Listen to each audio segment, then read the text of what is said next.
Hola, muy buenas tardes a todos. En este momento vamos a dar inicio con la conferencia La relación sociedad y naturaleza en este tercer día de conferencias en conmemoración a la Semana del Medio Ambiente. Agradecemos su presencia y aprovecho el medio para saludar a la licenciada Karina Padilla Ávila, Procuradora Ambiental y de Ordenamiento Territorial, a la licenciada Indira Vargas, Secretaria Particular de la Procuradora, así como mis compañeros de la Dirección de Participación y Corresponsabilidad Social de la FAO. Antes de dar inicio, solicito a todos los participantes desactivar su micrófono y al final vamos a tomar una fotografía oficial del evento, por lo que les pediremos activar sus cámaras. El día de hoy estaremos participando en la conferencia La relación sociedad-naturaleza, que tiene como objetivo representar nuestro lugar en el planeta. No somos la especie dominante como creíamos, sino por lo contrario, somos un eslabón más. Para dar inicio a esta actividad, cedo la palabra a la licenciada Karina Padilla Ávila, Procuradora Ambiental y de Ordenamiento Territorial. Muchísimas gracias, Rebe.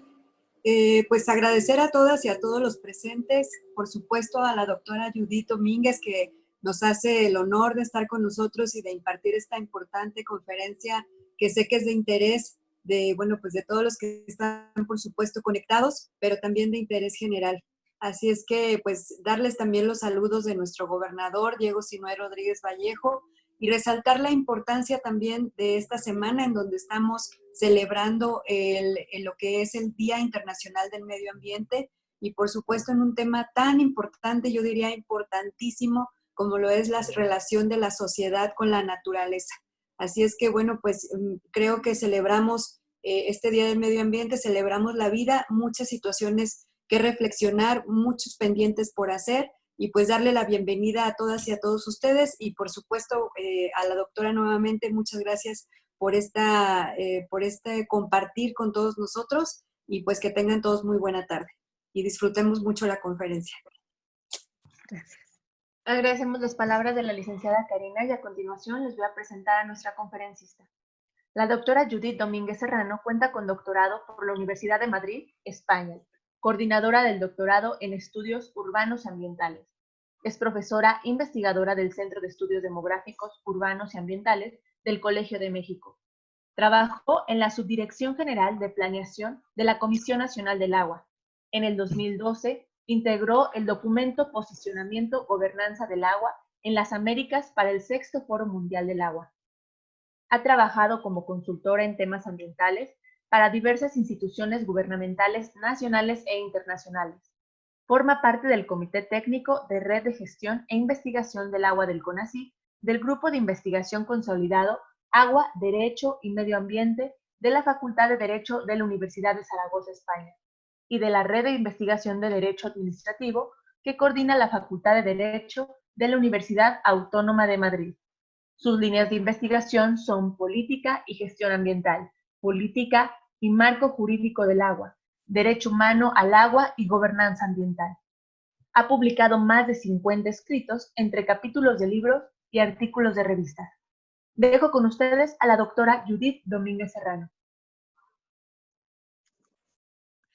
Hola, buenas tardes. Muchas gracias por la invitación a la Procuradora, al Gobierno de Guanajuato y a todos ustedes por estar aquí presentes en esta hora de la comida, que espero que no sea muy pesada la charla que hoy quiero abordar con ustedes. Cuando me invitaron, me preguntaron qué título podría yo darles para abordar una conferencia, una charla en esta Semana del Medio Ambiente. Y rápidamente pensé, en primer lugar, en la relación sociedad-naturaleza, propuse otro que era la política ambiental, pero ese era un poco más formal. Realmente el que a mí me gustaría y espero que les parezca interesante es esta reflexión que creo que en la época y en los tiempos en que estamos viviendo de pandemia, en que nos mueve todo, nos mueve la normalidad, lo que creíamos, o bueno, más bien lo que era nuestra normalidad, que no precisamente quiere decir que estuviera bien. Y creo que también ha sido una etapa de reflexión, ¿no? Este aislamiento que hemos tenido, esta cambiar las formas de trabajo, todo nos ha movido cómo nos relacionábamos, cómo nos movíamos en el mundo, cómo trabajábamos. Y precisamente entre esas reflexiones también está qué lugar ocupamos nosotros en la naturaleza, cómo nos relacionamos con nuestro entorno. Al menos yo lo he hecho, me dedico al tema ambiental, pero creo que soy más sensible a ese tema, pero creo que todas las personas, yo he hablado con algunos amigos, más o menos, pues nos ha invitado este aislamiento, entre las cosas positivas, a una reflexión. Y yo quisiera ahora hacer esa reflexión con ustedes colectiva en esa relación que hemos establecido con la naturaleza. Como bien decían en la presentación, hemos actuado y así, porque así ha sido por siglos, hemos creído que somos la especie dominante porque tenemos una gran diferencia, tenemos capacidad de raciocinio, ¿no? Una capacidad de pensar y de tomar decisiones libremente. Libremente, quizá ahora podemos entrecomillarlo porque ya no sabemos si realmente son libres las decisiones que tomamos porque estamos condicionados por los medios de comunicación, condicionados socialmente, culturalmente también, en fin, las reglas sociales, ese entorno social, por supuesto que juega en la manera en que nosotros nos comportamos. Y ahora también nos estamos dando cuenta de los límites verdaderos que tiene el planeta y los recursos naturales para satisfacer a una población tan grande y tan creciente como la nuestra, ¿no? Hay algunos videos que circulan ahí de hace algunos años, serios también, financiados por organizaciones ambientalistas. Recuerdo uno, por ejemplo, de Julia Roberts, donde habla la madre tierra, ¿no? Y varios actores y actrices famosos dan voz a los ríos, a la naturaleza, y precisamente un mensaje que a mí se me quedó muy grabado es en el que aparece con Julia Roberts cuando dice, yo del planeta, yo, la madre tierra, puedo regenerarme, me tardará millones de años, cientos de años, pero para mí eso no es nada, puedo hacerlo, ¿no? El que no puede vivir en condiciones adversas, que es la especie humana, eres tú mismo, ¿no? Las condiciones que paradójicamente nosotros mismos estamos creando, ¿no? O hemos creado en un lapso muy corto de tiempo, también hay que decirle, a los cambios, los cambios climáticos, como nos dicen, se han producido en el mundo, en el planeta, siempre, ¿no? Se han producido, pero ha tardado millones de años, de ahí tenemos las eras geológicas. Pero del 1950, quizá unos años atrás, a la fecha, que llevamos ni siquiera un siglo, unos 70 años, hemos tenido la capacidad, la raza humana, de modificar el clima, de las condiciones climáticas, de acelerarlas. No solo nosotros, es decir, la actividad humana ha tenido la capacidad que en un corto plazo de tiempo se modifiquen y se alteren. Entonces, esta era, ya lo han aceptado así los científicos, esta era se llama ahora del antropoceno. Si antes había del Pleistoceno, etcétera, las que aprendimos en geografía, esas etapas, eras geológicas que recordarán ustedes, pues tardaron millones de años en pasar de una a otra. Sin embargo, más o menos de los 50 o cuando empieza la revolución industrial, que era el gran avance de la raza humana. Si como especie habíamos logrado controlar, así se planteaba, así se pensó, habíamos logrado controlar las máquinas, el entorno y acelerar la producción manual. Esto fue un gran avance, indudablemente. La contaminación que se pudo haber visto ahora, pues, o que nosotros ahora diríamos, había contaminación, trajo contaminación, pues no tenía los impactos que ahora tiene la actividad industrial, ¿no? El ver pasar los trenes de un lugar a otro, el ver que se estaban poniendo las vías de los ferrocarriles significaba progreso. Ya llegó el progreso a este pueblo. ¿no? A esta ciudad. Y el ferrocarril, recordar, o lo verán ustedes en películas, ¿qué es lo que lleva? Pues una nube de humo negro ahí, que ahora nosotros diríamos, pues es contaminación. No se veía así. El planeta o el entorno tenía la capacidad de diluirlo, tenía la capacidad de absorberlo. Pero conforme pasan el siglo pasado, ni siquiera todo el siglo, conforme avanza, pues los avances científicos y tecnológicos también, ¿no? Y era progreso. Es progreso, no podemos negar que eso ha beneficiado a la especie humana y al entorno también en cierta medida. O sea,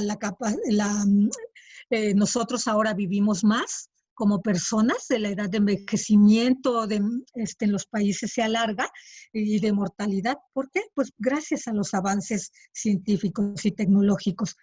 Pero también traen un gran riesgo, un gran riesgo. Aquí les pongo la portada de un libro muy famoso de un sociólogo alemán que se llama Ulrich Beck. Ulrich Beck habla de la sociedad del riesgo. Esto lo escribió allá por los 90s, cuando dijo, y este es un mensaje muy importante que hoy mismo con la pandemia podemos corroborar que es así, ¿no? Entre las ideas principales, él decía, vivimos en una sociedad del riesgo. ¿Qué significa esto? Una sociedad marcada por la incertidumbre.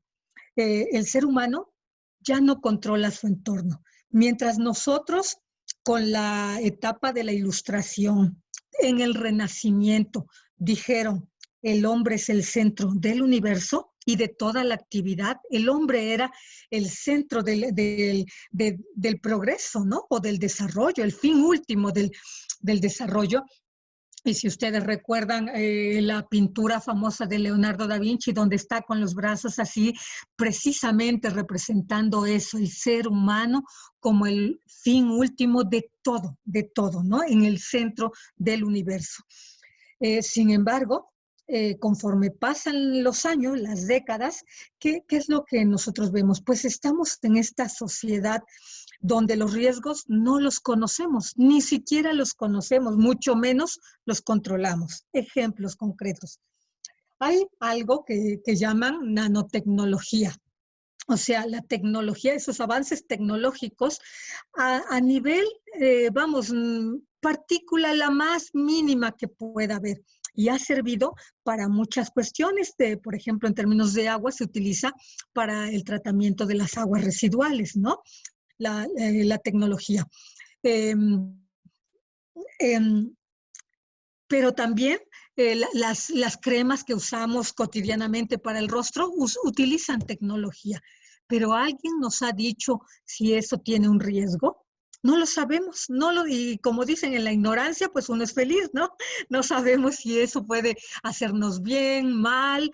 Ya empieza a haber algunos estudios de esos nanocomponentes sobre todo en las aguas residuales. Empiezan a hacer y parece, pero no hay certidumbre científica de que tengan efectos negativos en la salud o en el ambiente. Ese es solo un ejemplo, pero podemos hacer una lista de tantas cosas que están, de esos avances o de esos riesgos que están ahí afuera en nuestro entorno diariamente, que ni sabemos, que ni conocemos.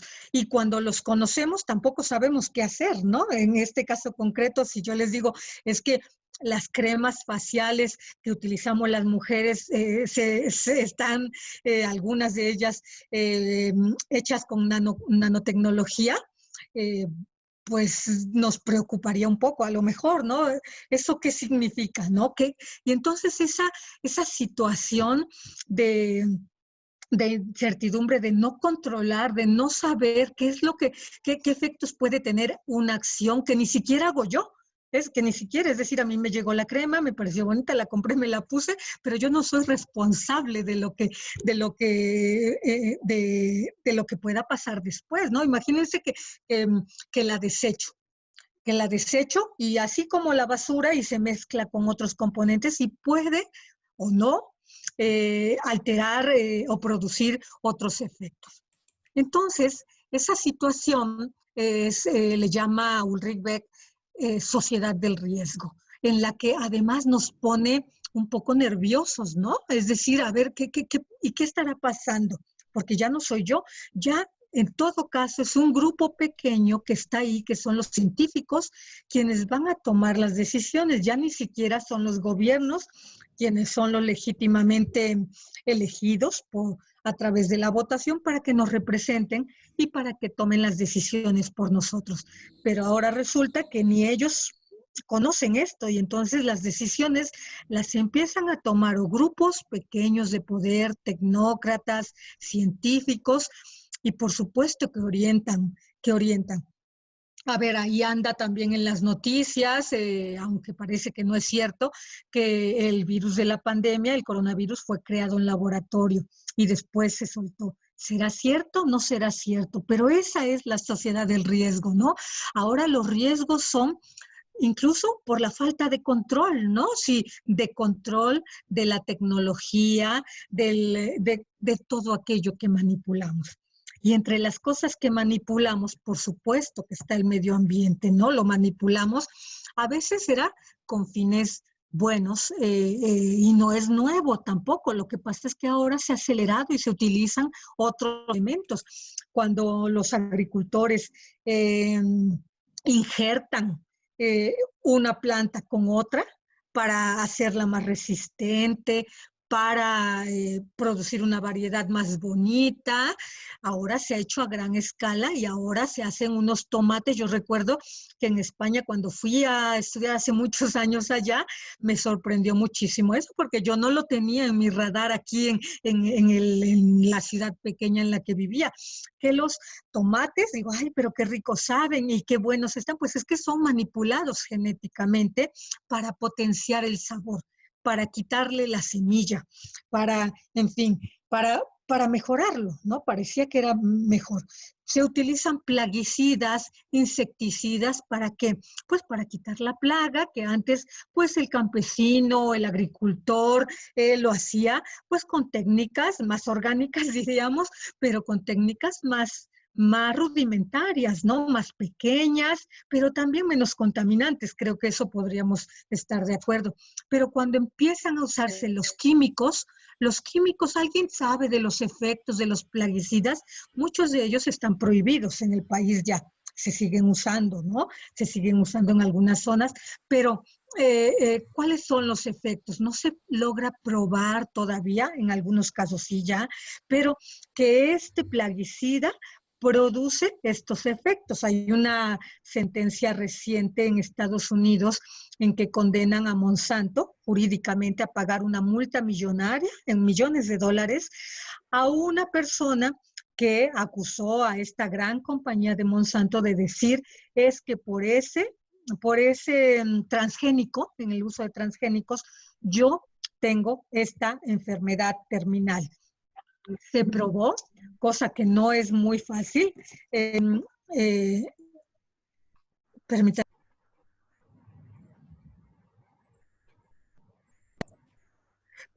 Se logró probar entonces la relación causal, que es muy importante, o esa es la determinante en materia ambiental para poder imponer una sanción.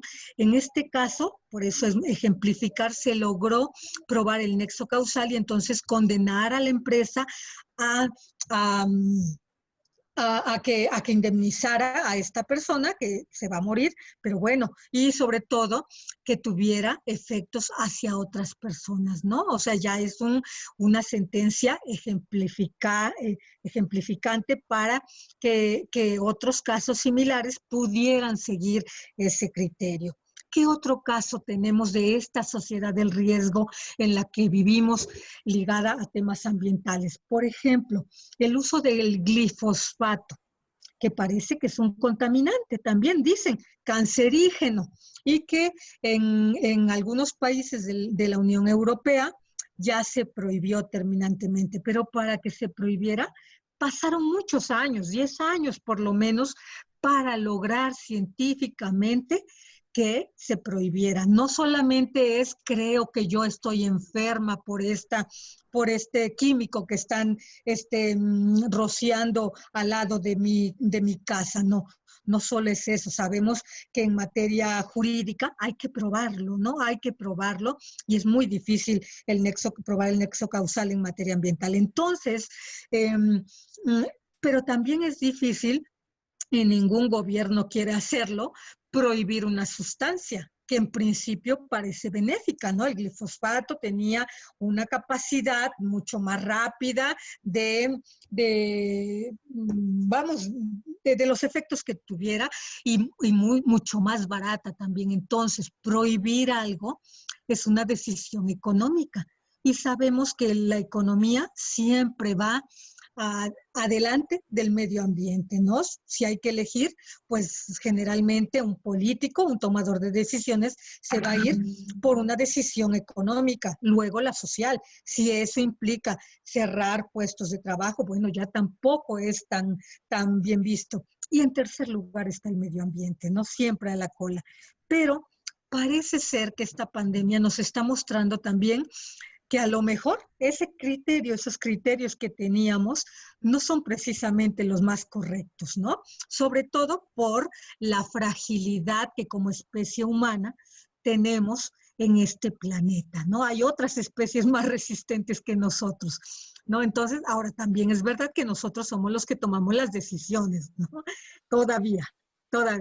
Entonces, en el Renacimiento, surgió también una corriente que es la que prevalece en el ámbito jurídico. Así se hacen las normas, así se han hecho por siglos, ¿no?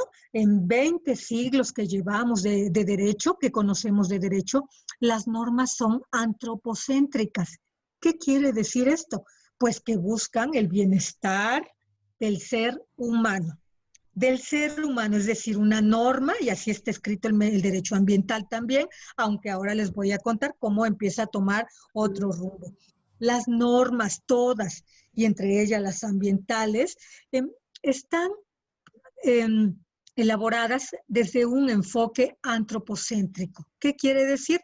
La finalidad última es satisfacer necesidades de los hombres, dirimir controversias entre hombres, me refiero a especie humana, entre los seres humanos. Entonces, entre nosotros, ¿sí? Es decir, nosotros somos todavía el centro y fin último de toda decisión. Ahora, pero los datos nos empiezan a hacer pensar si esto debería de ser así, debería seguir siendo así. Y hay un dato importante que quiero mencionarles. A nivel mundial, cada año se mide la huella ecológica en el planeta, es decir, qué tanto como especie humana hemos impactado en los recursos naturales, en el entorno. Y cada año los datos son más preocupantes cada año. Nos dicen, los recursos del planeta del año 2019, esto fue el año pasado, se han acabado el 29 de julio. ¿Sí, Lord? ¿Qué quiere decir esto? Cuando empezaron a hacer, esta es una organización no gubernamental de Global Footprint Network, una red, que cada año hace este informe, algo así como una especie de presupuesto ecológico le llaman. Creo que es más correcto hablar de huella ecológica, y que mide, a ver, somos 7.500 millones, mil millones de habitantes en el planeta. Los recursos naturales, el stock de recursos naturales es este. ¿Qué podemos hacer? Es decir, ¿para cuánto alcanza? Y sorprendentemente se acaba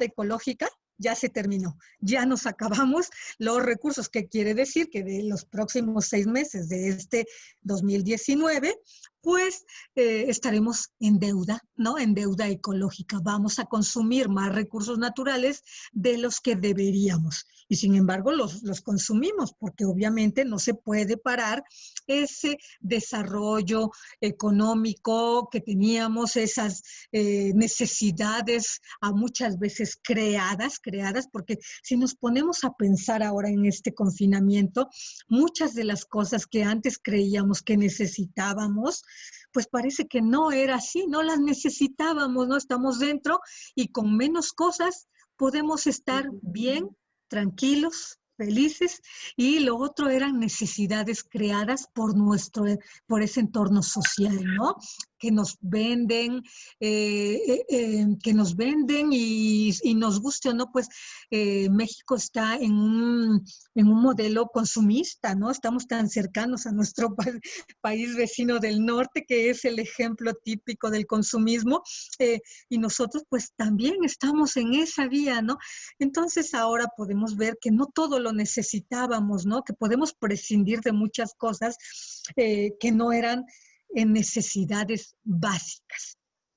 Entonces, hay un autor que se llama Maslow, que hace una pirámide de las necesidades y entonces pone en la base las necesidades básicas. Dice, estas necesidades básicas son comunes a todos, tenemos todos que satisfacerlos. Comer, dormir, agua, alimentos, vestirnos, esas son comunes a todos y por eso está en la base, es decir, todos. Y conforme va subiendo la pirámide, se empieza a estrechar y entonces dice, bueno, hay otras que son pues necesidades culturales, que para unos no es importante, ¿no? Ir a, no sé, a ver un evento cultural una vez al mes, pues no todos lo consideran que eso debe estar entre sus necesidades. Y va subiendo. Y en la pirámide están las necesidades más reflexivas, esas que nos preocupan, pero para llegar a esas necesidades ya más de ideología, de pensar, necesitamos tener satisfechas las anteriores. No podemos pedirle, por ejemplo, a la mitad del país en México que se preocupe por el medio ambiente, aunque lo hacen, pero decirle, es tu obligación preocuparte por el medio ambiente porque el planeta se está acabando cuando no tienen ni para comer y cuando les dices que hay una oportunidad de trabajo, tienen que hacerlo.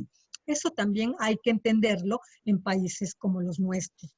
Un ejemplo de esos países que están arriba, pues es Suecia. Suecia, sabemos que es uno de los más ambientalistas, ecológicos, las personas están en esa etapa que se llama modernidad reflexiva, es decir, ya están pensando que el medio ambiente es algo indispensable en su vida. No pueden vivir sin pensar que van a contaminar, por ejemplo, ¿no? Pero bueno, varía de acuerdo a las realidades socioeconómicas de cada país. Pero en este avance de cómo está cambiando este modelo consumista y este modelo de desarrollo que quizá no es el más correcto basado en el capitalismo, no sabemos si hay alternativas, ¿no? ¿Qué podemos hacer? Pues revisar el modelo que conocemos, ¿no? Porque si decimos ahora, no, es que hay que irnos al extremo, pues tampoco vamos a querer hacerlo, ¿no? De pronto que nos digan, pues ahora ya no eres libre de decidir, pues tampoco nos gusta, ¿no? Pero sí repensar es una oportunidad. Y en ese sentido, hay un documento que me parece muy, muy interesante de esta reflexión. Ya les puse una reflexión desde el punto de vista sociológico, como los sociólogos que analizan el comportamiento de las sociedades encuentran esta incertidumbre, esta sociedad del riesgo. Y ahora quiero pasar a un ámbito moral, quizá, moral, seamos o no católicos. Lo que podemos leer aquí es una reflexión sobre esa capacidad de carga que tiene el planeta. En el 2015, la encíclica del Papa, Laudato Si se llama, dijo algo muy importante. Ninguna encíclica anterior había abordado el tema del medio ambiente, y cambio climático. Eso es muy importante, porque antes eran pues, los problemas de la iglesia, principalmente, ¿no? Cómo ser buenos cristianos, en fin, yo no las conozco. Pero esta llama la atención porque la reflexión es sobre el planeta, sobre los límites del crecimiento, sobre qué estamos haciendo nosotros sobre el planeta. Es bonita realmente porque es un documento ambiental, una reflexión ambiental. Miren, aquí dice, solo tomé el punto 19, es como de 6 páginas, es encíclica. Dice, después de un tiempo de confianza irracional en el progreso y en la capacidad humana, una parte de la sociedad está entrando en una etapa de mayor conciencia. Se advierte una creciente sensibilidad con respecto al ambiente y al cuidado de la naturaleza y crece una sincera y dolorosa preocupación por lo que está ocurriendo con nuestro planeta. Es decir, aquí hay un llamado, o más bien destaca que aunque son pocos los que empiezan a pensar y a preocuparse por el planeta, habla de la madre tierra, pero no solo él, ya otros políticos también importantes en el ámbito internacional, Bill Gates, otros, empiezan a llamar la atención, líderes, digamos, ¿no? Internacionales a llamar la atención sobre esa forma de desarrollo, sobre ese modelo de desarrollo que conocemos. Y más adelante habla del cambio climático. Realmente si tienen oportunidad de leerlas, como les digo, al margen de la religión que profesemos, el documento es interesante en términos ambientales. Entonces, miren, para ejemplificar es pasar del ego, es decir, yo en el centro del universo, al eco. Es decir, el eco, es decir, la casa, cómo se concibe. Yo, especie humana, un lugar más entre todas las demás especies, ¿no? Todos nos necesitamos, todos somos interdependientes. Ya hemos visto que cuando se extingue una especie, ahora, por ejemplo, que acaba de pasar el día, no sé si era el día, pero un día muy importante para reflexionar sobre las abejas, que dijeron, pues la abeja es un ser vivo importantísimo para el planeta, ¿no? Y explicaron por qué. Entonces, es darnos cuenta que esto es circular y lo que yo hago en una especie finalmente afecta a todas y entre ellas a nosotros. Entonces, esto a nivel discursivo, pues suena bonito, ¿no? Es bonito, podríamos decir, pues sí, efectivamente, podríamos estar de acuerdo con esto. Pero cuando queremos trasladarnos a norma jurídica, pues ya tenemos que ver, a ver cómo lo hacemos. Se complica un poco, pero no es imposible. Y sobre todo yo quiero mostrarles algunos ejemplos que ya lo han hecho en el ámbito latinoamericano, quizá por la realidad cultural que nosotros compartimos en toda Latinoamérica y que no tiene un continente como Europa, ¿no? Nosotros hemos seguido para todo, por la conquista, por muchas razones, el modelo occidental, nos dicen, ¿no? Tenemos un modelo occidental en nuestra cultura, así hacemos también el derecho. Sin embargo, no quiere decir esto que sea el correcto. Mucha gente ya más crítica y más radical dice es que es un modelo impuesto desde la conquista, desde la colonia, impuesto de cómo pensar, cómo comportarnos, y hemos hecho de lado nuestra realidad cultural, sobre todo indígena. Voy a volver sobre eso. Pero para que haya normas jurídicas, recuerden ustedes que una norma siempre atiende a una realidad social. Sería impensable hacer un sistema normativo o una ley para aquí, para una realidad asiática, por ejemplo, ¿no? Pues no tiene ningún sentido. Entonces, se hace para una época y un tiempo determinado.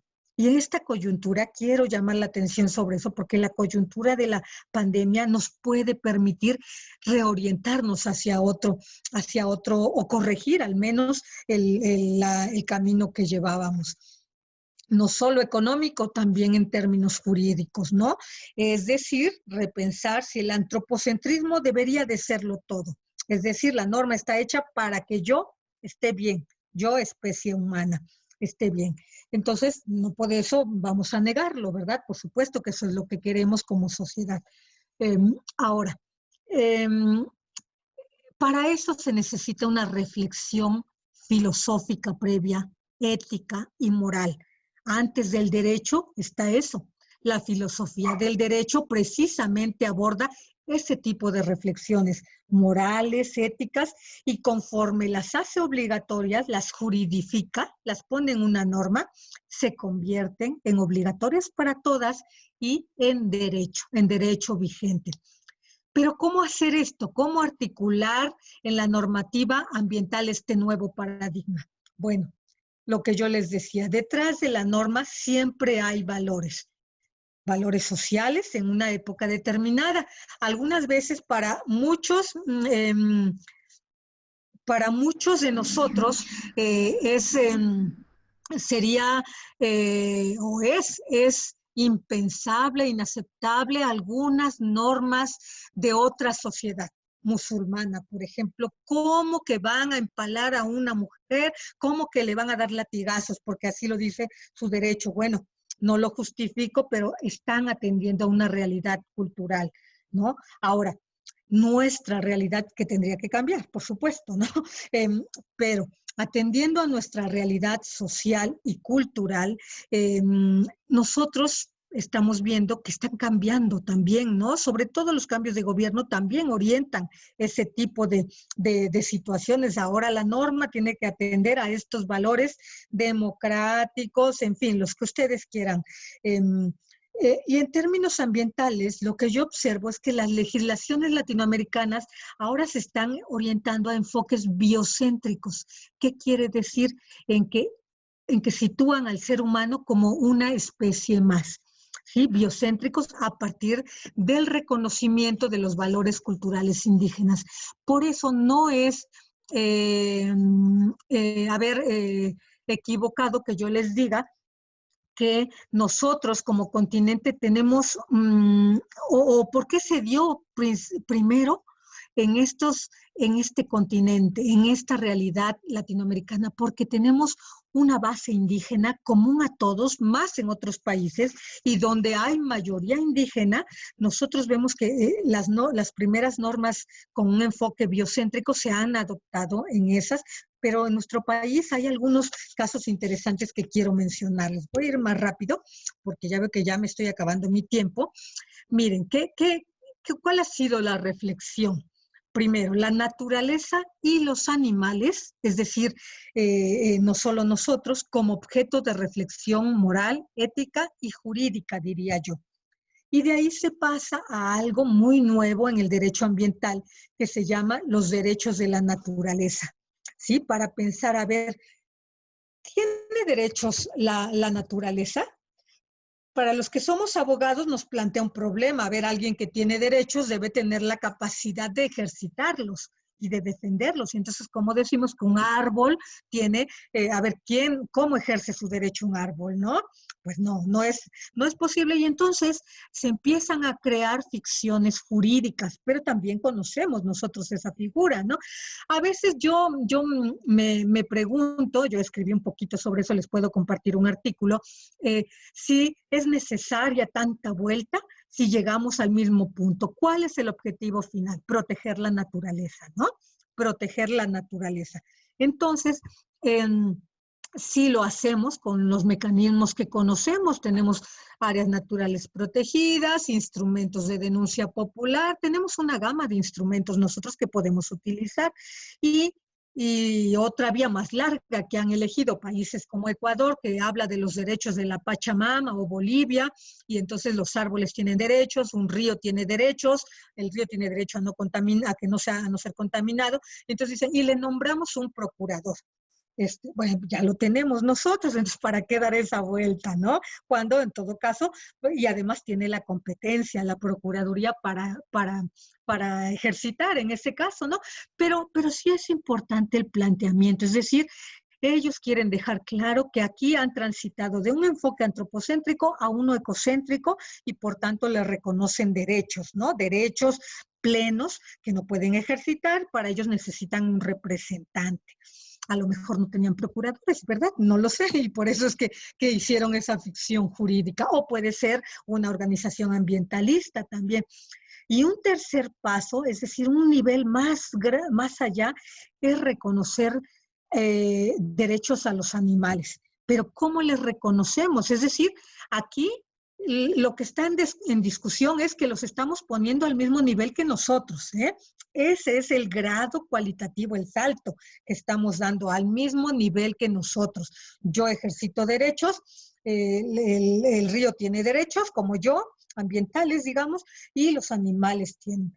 ¿Qué era lo que nosotros tradicionalmente dábamos a los animales? Bueno, una especie de protección, como un bien semoviente, es decir, que se mueve por sí solo, de mi propiedad. Es un objeto de mi propiedad, un objeto, así lo dice el Código Civil. Y cuando se habla esa corriente, que en España y en Italia son muy activas, muy pioneras, digamos, en sus planteamientos, hablan de los derechos de los animales, es decir, no es un objeto, como lo dice el derecho civil, sino un sujeto de derechos. Entonces, ¿qué características les da? Dice, bueno, son bienes semovientes, se mueven por sí mismos, ¿no? Tenemos obligación de darle un trato humanitario, bueno, eso ya también el Código Civil aceptaba un poco, pero ni siquiera, porque hay incluso sentencias que dicen que si el caballo es de mi propiedad, yo puedo hacer con él lo que quiera, lo puedo poner a trabajar, en fin. Por supuesto que en este siglo y en esta época ya eso no está bien visto, que yo diga eso, ¿verdad? Se habla del bienestar animal, es decir, no infligirle dolor, sobre todo dolor, porque eso sí sienten. Hay estudios, no solo biológicos, sino psicológicos. Hay psicólogos de animales. Para mi gran sorpresa, yo me encontré que había psicólogos de animales, ¿no? Cuando empecé a indagar sobre esto, sobre los derechos de los animales, que dicen hasta qué punto puede un animal sufrir o no, ¿no? Y hasta qué punto nosotros podemos hacerlo, ¿no? Y lo más interesante es considerar los seres sintientes. Ahí no es que es igual que yo, no está, pero es un ser que siente. Y como un ser que siente emociones, está ligado al ámbito de las emociones, lo que pasa es que no tiene la capacidad de raciocinio que yo tengo, ¿no? Como especie humana, aunque nos sorprenderíamos muchas veces, ¿verdad? De que puede pasar lo contrario. Pero son seres sintientes. Entonces, como seres sintientes, esas serían las características para hablar de los derechos animales. Aquí, reconociendo los derechos de la naturaleza y a los animales.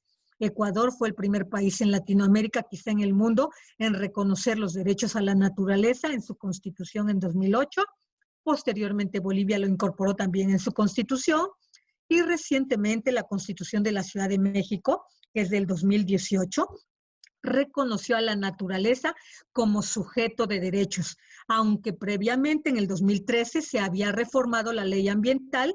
Aquí no se llama ley ambiental, sino ley ambiental de protección a la tierra del Distrito Federal. Ya están los conceptos. Esto que les he contado no es ficción, no es algo que yo quisiera o que alguien muy radical, ecologista, dice que así debería ser, es que eso está. Está incluso en la Constitución de la Ciudad de México. La mayor parte de los estados de la República tienen una ley de protección a los animales. Guanajuato tiene una que creo que es bastante reciente, me parece que del 2018. Entonces hay, ¿no? La mayor, yo creo que será un estado el que no tiene en la República, que no tienen leyes de este tipo. Entonces, sí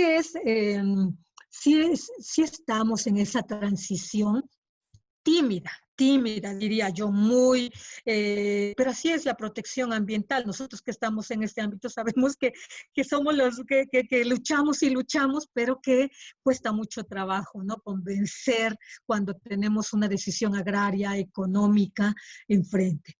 Pero bueno, una reflexión final para que tengamos tiempo a comentar. Estamos en una coyuntura que es la de la pandemia, y podemos ver algo positivo, ¿no? Hay varias cosas, entre ellas está en que se cuestiona el modelo de desarrollo, el lugar que ocupa el hombre como especie dominante, que presenta la oportunidad para redireccionar los valores. Y una vez que logramos ese cambio social, se redireccionan las normas sociales, éticas y jurídicas para relacionarnos de otra manera con nuestro entorno ambiental. Es, ya no les digo por convencimiento que lo hagamos, es que es una necesidad, ¿no? O sea, de otra manera, ya estamos viendo que la degradación aumenta y los que somos más frágiles para vivir en esas condiciones somos nosotros. Otras especies también desaparecerán, pero nosotros también, ¿no? Tenemos ese gran riesgo, o al menos de vivir en condiciones y no desaparecer porque somos muy inteligentes, sí de vivir en entornos adversos, ¿no? Aunque que no nos gustaría. Ahora no nos gusta salir con la máscara y va a ser la nueva normalidad en mucho tiempo. Entonces, es posible jurídicamente dar una orientación biocéntrica a las normas sin negar por eso el enfoque de derechos humanos, es decir, el antropocéntrico. Ahora, la moda y lo correcto, diría yo, es el enfoque de derechos humanos. Por supuesto que tenemos que ser solidarios con nuestra especie, ¿no? Pero hay que pensar en las otras, que es necesario para superar las desigualdades en la propia especie. Entonces, yo dejaría aquí esta intervención. Me gustaría muchísimo poder dialogar, responder preguntas. Estoy a su disposición.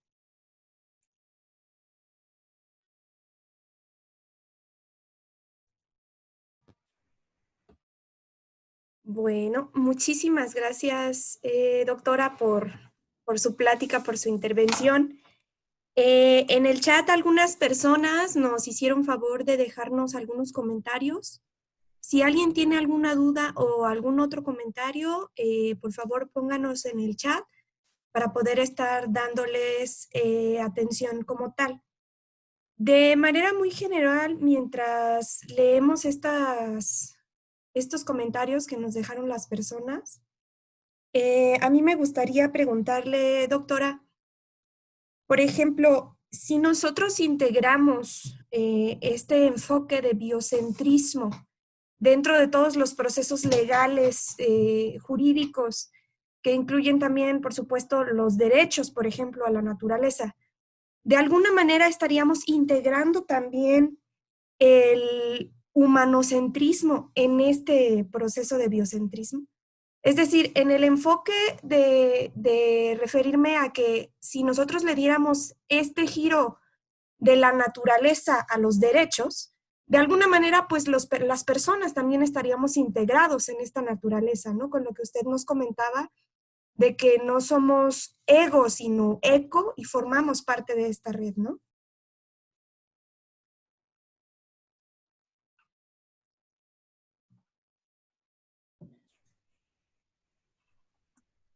A ver, ¿quieres que conteste o hacemos un recuento? Sí, por favor. ¿Que conteste? Sí. Ah, vale. Sí, tienes razón, ¿no? Esta etapa es más humanista. Esta etapa que tenemos que estamos viviendo, lo que pasa es que hay un gran sector de esa población mundial que no está en esa dinámica, no en esa reflexión. Ulrich Beck habla de modernidad reflexiva. ¿Qué quiere decir esto? Pues que el ser humano se plantea y se sitúa, vamos a ver qué es lo conveniente para mí también, ¿no? Entonces, humanismo no está reñido con ecocentrismo, ¿no? Muchas veces pareciera que sí, sobre todo cuando vemos pues a grupos más radicales ambientalistas, ¿no? Que se amarran al árbol, que no sé qué. A ver, yo quiero pensar que es por la desesperación, ¿no? De que no les hacen caso, pero no necesitamos llegar a eso, no tiene que estar reñido, pero para eso se necesitan sociedades reflexivas, es decir, que tengan ese interés para empezar, ¿no? Y sobre todo algo muy importante, tener sus necesidades básicas satisfechas, porque de otra manera, ¿cómo le pedimos a alguien que no tiene ni para comer, como estamos viendo ahora, que se preocupe por el medio ambiente? ¿No? O sea, también creo que entra en esa etapa de conciencia, ¿no? Alguien radical te diría, pues es que si no nos acabamos el planeta, sí, efectivamente, tiene toda la razón, pero hay necesidades básicas que están en primer lugar, ¿no? Entonces, no está reñida esa etapa humanista que ya muchos filósofos hablan, ¿no? De la necesidad de otra vez retomar esa etapa humanista que hace siglos hubo. Muchas gracias. También por aquí nos dejan el comentario, ciertamente es como usted dice, en la ignorancia todos somos felices. Lástima que esa ignorancia nos está costando nuestros ecosistemas. En ese sentido, me gustaría preguntarle, ¿qué podríamos hacer o qué nos recomendaría usted para poder ayudar a que las personas precisamente salgamos de esa ignorancia y empecemos a tomar como más conciencia sobre estos problemas medioambientales? Mira, a mí me parece muy importante, son muy importantes este tipo de conferencias que realiza usted en la Procuraduría. ¿Por qué? Porque la primera cosa que necesitamos todos para tomar decisiones es información, es educación ambiental, es comunicación del problema. Esa es lo primordial. ¿Por qué? Porque si no tenemos, vamos a ver, tú imagínate, yo me enojo con una persona que gasta el agua, ya sabemos que no, en eso creo que podríamos estar de acuerdo todos, ¿no? O que contamina, o que no separa la basura. Me enojo y le digo y me peleo con esa persona, ¿no? Mi vecino. Pero va a decir, pero él, a ver, ¿qué información tiene para decir, por ejemplo, en la Ciudad de México se producen más de 12 toneladas diarias de residuos sólidos urbanos, es decir, los que generamos las personas en nuestras casas, y se llenó el vertedero, ¿no? El basurero que estaba, se llenó y hubo que buscar otro lugar. Y entonces, ese tipo de información práctica la necesita la sociedad, ¿no? Información en primer lugar. Mire usted, el problema es de este tipo. Sí, bueno, ya tengo la información, ya me dieron toda la información. ¿Y qué hago? ¿Qué puedo hacer? Orientación, educación ambiental. Es importantísimo lo que llaman cultura ambiental, cultura del agua. Esas campañas, yo sé que en Guanajuato son sólidas, no solo famosas, sólidas, ¿no? Realmente han logrado cambiar cultura, entorno, comportamientos, eso es importante, ¿no? Entonces, ese sería uno de las cosas que hay que hacer, ¿no? ¿Y qué hacen las autoridades? Pues son las que orientan, ¿sí? Porque pues lo puede hacer una organización social, lo puedo hacer yo con mi vecino, en mi colonia, sí. Pero ¿quién tiene capacidad de llegar a todo el municipio? Pues las autoridades, ¿no? Yo creo que esa es una función esencial que no siempre se realiza. Muchas gracias. Por aquí nos comentan también, el sector educativo debería de considerar una materia de educación ambiental como tronco común desde el kinder. En ese sentido, doctora, más o menos a qué edad o cómo considera usted que precisamente deberíamos de dar esta conciencia ambiental o estas materias educativas sobre temas de medio ambiente? Mira, yo no me preocuparía de los niños mucho porque, bueno, sí, son hay que formarlos, ¿no? Son la materia prima, pero los niños llevan en la primaria la mayor parte en los planes de estudio, en los libros yo he visto que tienen secciones, sino una materia, pero sí en sus libros una sección. Las escuelas del agua van a darles conferencias, o sea, esa generación yo creo que sí va a crecer con una preocupación ambiental. ¿Sabes cuál es el problema? O al menos los que analizamos eso, observamos, y es que los que tienen el problema son la generación como la mía, los que no llevamos ninguna materia ambiental, ¿no? Derrochamos, parece que no es importante, y sobre todo los mayores a nosotros también, ¿no? No nos importa. Yo a la mayor parte digo, quedé sorprendida con algunas noticias en el periódico que salieron hace unos 3 meses, no mucho, que decían que a los millennials, al 70% de los millennials, no les importa el medio ambiente. Y yo digo, ¿será verdad? Pero es que no tuvieron esa materia ambiental, ¿no? Y en las universidades no se enseña eso, salvo que te metas a una carrera ambiental, te van a dar eso. Pero ninguna universidad lleva en su programa de estudios, salvo el IPN. No sé si todavía lo tenga, pero yo recuerdo que hace muchos años, cuando intentamos hacer un plan ambiental para el Colegio de México, el único que llevaba un semestre de todas las universidades y centros de investigación y de educación superior del país que llevaba una materia semestral de desarrollo sostenible era el IPN para todas sus carreras, lo cual, si es así, me pareció genial, porque es para todas las carreras. Y desarrollo sostenible no quiere decir que te hagas ambientalista, quiere decir que te van a enseñar que no solo es el desarrollo económico, sino que hay otro pilar que es el ambiental y otro que es el social.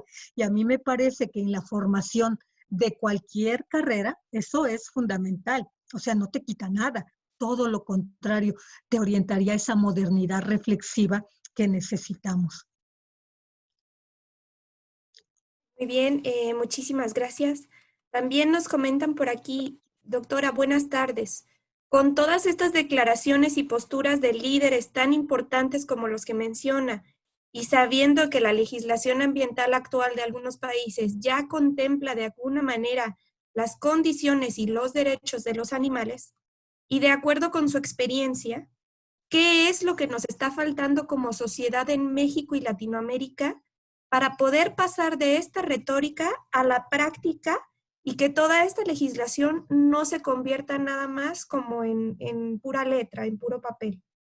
Sí, mira, el cambio no, en la norma se puede dar, pero la norma ya sabemos que pues no se cumple, ¿no? O que tiene el gran riesgo de no cumplirse.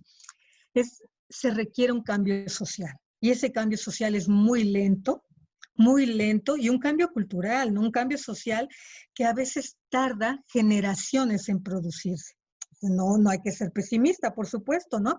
Pero previo a un cambio en la norma la cambiamos, supongamos que en este gobierno ahora dicen, pues vamos a orientarnos hacia un enfoque ecocéntrico y cambia la norma, ¿no? Le llaman en vez del EGEPA la ley de la madre tierra y en la Constitución lo ponen como lo hizo Ecuador y Bolivia. Sin embargo, se requiere una sociedad que sepa, que pueda cumplirlo, ¿no? Que lo entienda también. O sea, no es que la sociedad sea ignorante, pero es que no es, o sea, en el buen sentido digo que lo entienda, ¿no? Que lo entienda quiere decir que lo acepte, que diga, es correcto y así debo comportarme, ¿no? Pero si somos realistas, yo, miren, para el artículo que les comenté, que me gustaría enviárselos,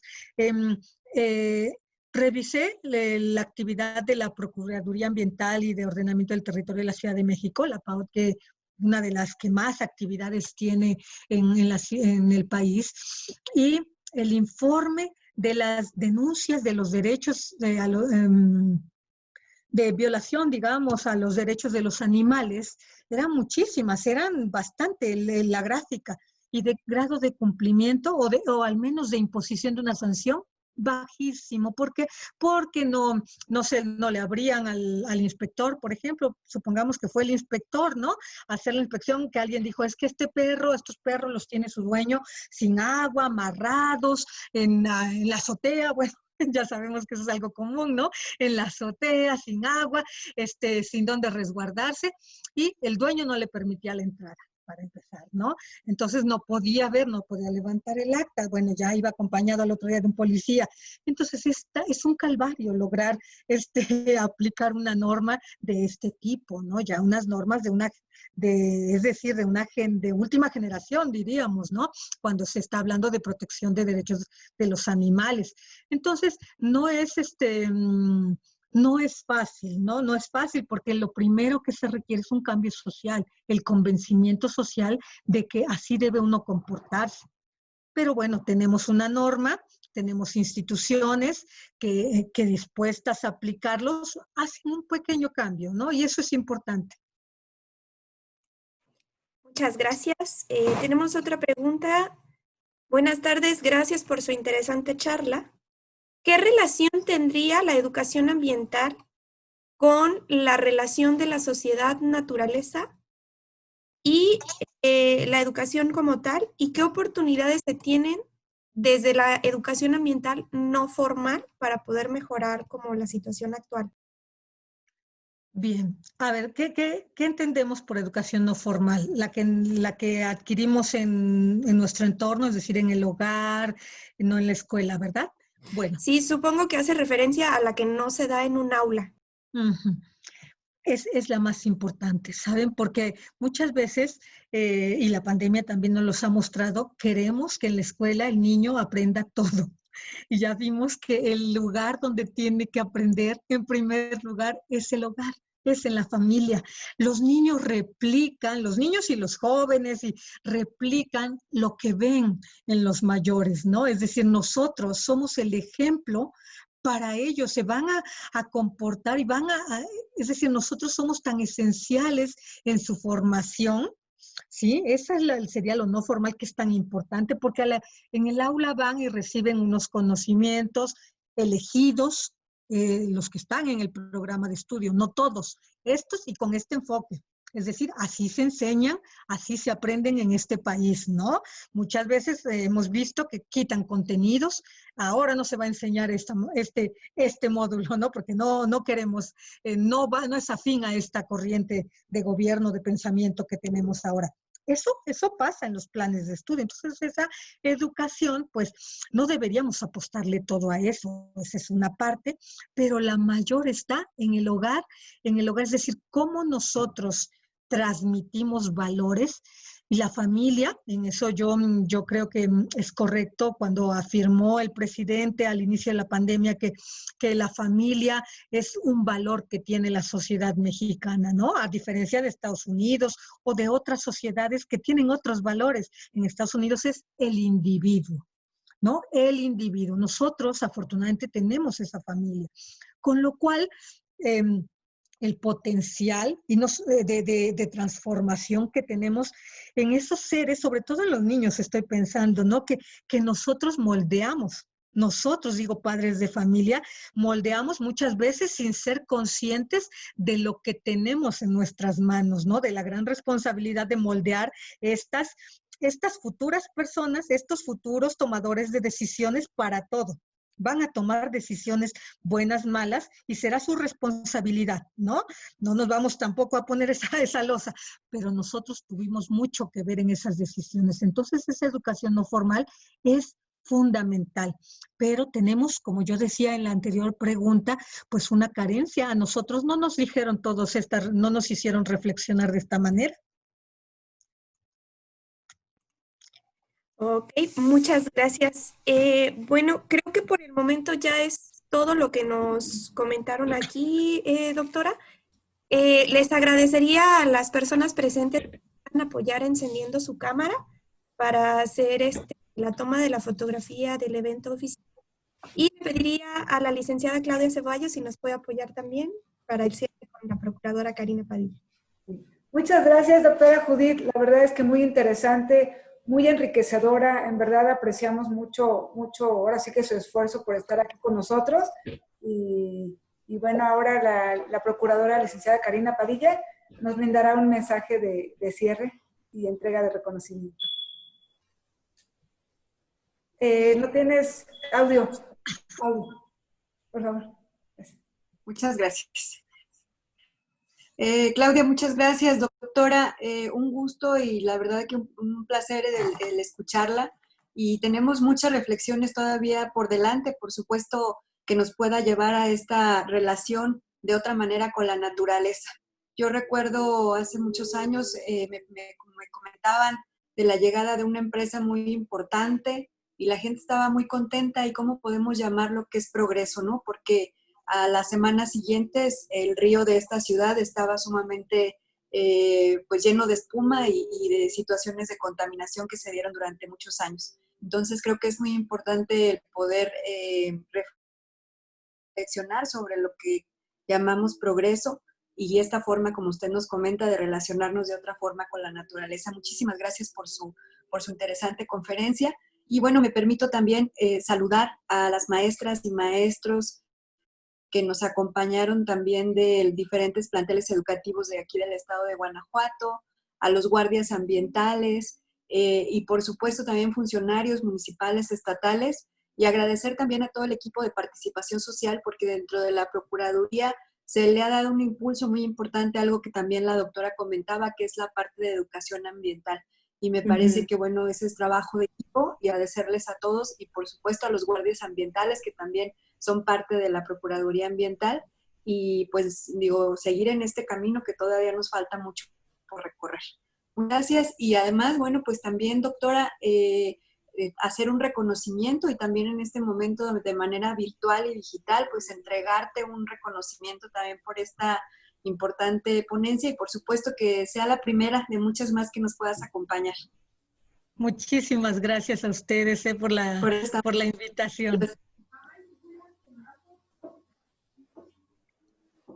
De manera virtual, pero aquí te hacemos entrega, ya lo haremos de manera física, poder hacértelo llegar. Sí. Acostumbrándonos a la nueva realidad virtual.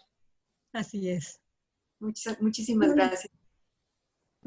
Muchas gracias, Procuradora. Ahora, si nos permiten, para tomar, que es su mejor sonrisa, para tomar las fotografías del evento. Y ahora sí, como dice la Procuradora, con esta nueva realidad, bueno, pues aquí estamos también con las fotografías. Y muchas gracias a todos, muchas gracias también a la Cruz Roja Estatal, que también nos acompaña. Gracias. A ver, entonces, Juan Carlos, si gustas, tú nos vas diciendo cuando ya. Por favor.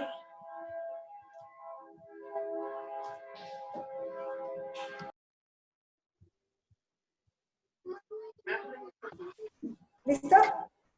Muy bien. Pues muchas gracias. Es así como terminamos la ponencia del día de hoy. Doctora, muchas gracias. Y los esperamos el día de mañana en las actividades que estamos también preparando en ocasión a la Semana del Medio Ambiente, que estamos de manteles largos, y el día viernes, bueno, tendremos también aquí unas conferencias muy interesantes de economía circular y algunas otras. Entonces, es muy importante que se registren para poderles hacer llegar los links de las conferencias y nos puedan seguir acompañando. Y como siempre, estamos aquí a sus órdenes, haciendo equipo con la Procuraduría.